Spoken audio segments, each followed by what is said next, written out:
আমরা মেয়েরা সবকিছুর ভাগ সবাইকে দিতে পারি, তবে আমার নিজের সংসারের ভাগ আমি কখনো কাউকে দিতে চাইও না বা চাইলেও এটা পারি না। ঠিক তেমনি ভাবেই কখনো কাউকে অন্ধবিশ্বাস করে নিজের সংসারে এনে বসাবেন না বা নিজের সংসারের সবকিছু দায়িত্ব কর্তব্য তার উপর ছেড়ে দিবেন না। আপনি যতই কর্মব্যস্ত থাকুক না কেন, আর সে আপনার জীবনে যত বড়ই আপন মানুষ হোক না কেন, তাকে কখনো আপনি আপনার নিজের যেই ব্যক্তিগত যে জায়গাটা সেখানে এনে বসাবেন না। সব সম্পর্কেরই একটা দূরত্ব থাকা উচিত, তবে যে কোনো সম্পর্ক যদি সবসময় একটু বেশি কাছাকাছি হয়ে যায় বা বিশ্বাসটা যদি একটু বেশি হয়ে যায়, তাহলে দেখা যায় একটা সময় পরে সেই সম্পর্কটা টিকে না বা সেই সম্পর্কের মধ্যে নানা রকম সমস্যাও দেখা দেয়।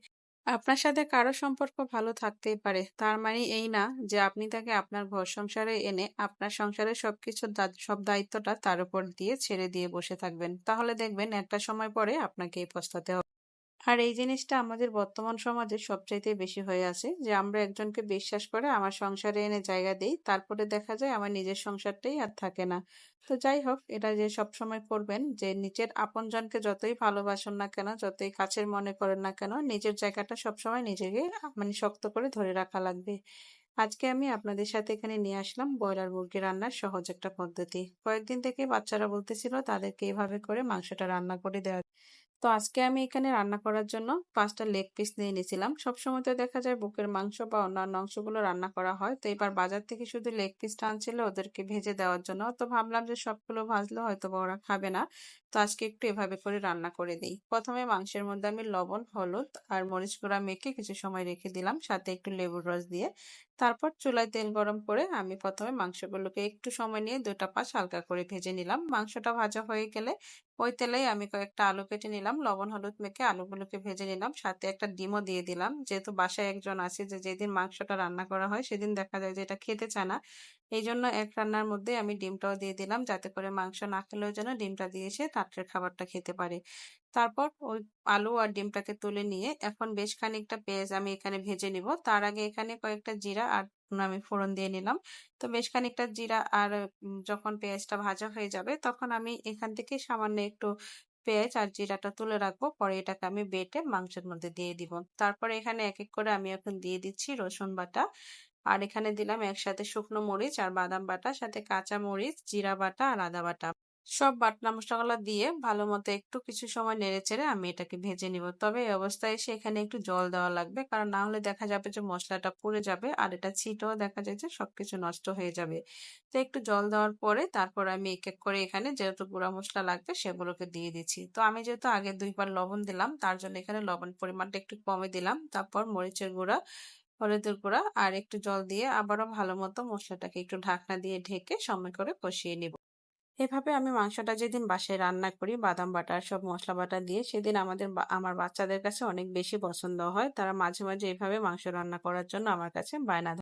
আবার দেখা যায় অনেক সময় আমরা বাচ্চাদের এমনিভাবে বাদামটা খাওয়াতে পারি না, তো এভাবে যদি রান্নার মধ্যে দিয়ে দেওয়া হয় রান্নাটাও ভালো হয় আর ওদের একসাথে বাদামটাও খাওয়া হয়ে যায়। মশলাটা যখন কষানো হয়ে যাবে তখন আমি এতে এক এক করে আগে থেকে ভেজে রাখা মাংসের পিসগুলো আর আলুগুলোকে দিয়ে দিচ্ছি, দিয়ে ভালো মতো নেড়ে চেড়ে কতটা সময় আমি ঢাকনা ছাড়াই এটাকে কষাবো। তারপর আবার কিছু সময় পরে ঢাকনা দিয়ে ভালো মতো করে এটাকে কষিয়ে। ব্রয়লার মুরগি প্রথম যখন আসছিল আমাদের দেশে সবার কাছে অনেক বেশি খেতে ভালো লাগলো, কিন্তু এখন যেহেতু এত রকমের মুরগি আসার পরে ব্রয়লারটা মনে খুব কম মানুষই পছন্দ করে। তবে আমার কাছে মনে হয় বাচ্চারা বেশি পছন্দ করে, যেহেতু এটা অনেক নরম থাকে মাংসগুলো, ওদের খেতেও বেশ ভালো হয় তার জন্য। তারপরে তো ঢাকনা দিয়ে ঢেকে কিছু সময় কষিয়ে নেওয়ার পর ঢাকনাটা উঠিয়ে আবার ভালো মতো নেড়ে চেড়ে আমি এটাকে আরো কিছু সময় কষাবো। তো যে কথাটা বলতেছিলাম, যে কোনো সম্পর্কের বা যে কোনো কিছুর মধ্যে একটা দূরত্ব রাখা সবারই উচিত, কারণ সব সময় সবাইকে অন্ধবিশ্বাস করে যদি আমি আমার নিজের সংসারে জায়গাটা দিই তাহলে দেখা যাবে যে একটা সময় পরে আমার সংসারটা আমার নিজেরই থাকবে না, অন্য কারো হয়ে যাবে। এটা আসলে এখন অনেক বেশি হচ্ছে।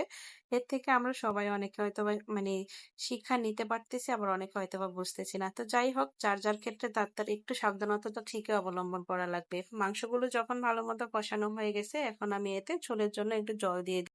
আর জলের পরিমাণটা আমি একেবারেই কম দিব, কারণ এটা ঢাকনা দিয়ে ঢেকে যত সময় আমি সিদ্ধ করলাম এতে করে আলু মাংস সবটাই ভালো মতো সিদ্ধ হয়ে গেল। জলটা দিয়ে আরো 10 মিনিটের মতো চুলার আঁচটাকে বাড়িয়ে দিয়ে তারপর আমি এটাকে রান্না করে নিব। তো এই অবস্থায় এসে আমি যে ডিমটাকে আগে থেকে ভেজে রাখছিলাম সেটাও দিয়ে দিচ্ছি। আর মাংসের ঝোলটাও ফুটে গেল। এখন আমি এখানে আগে থেকে যে একটু মানে আমি পেঁয়াজ আর জিরা টা উঠায় রাখলাম, সেটাকে বেটে সাথে একটু গরম মসলা দিয়ে মাংসের সাথে দিয়ে ভালো করে মিশিয়ে দিচ্ছি। তো এই তো আমার ঝটপট ব্রয়লার মুরগির রান্নাটা হয়ে গেল। কার কার কাছে এভাবে রান্না করে খেতে ভালো লাগে সেটা অবশ্যই জানাবেন।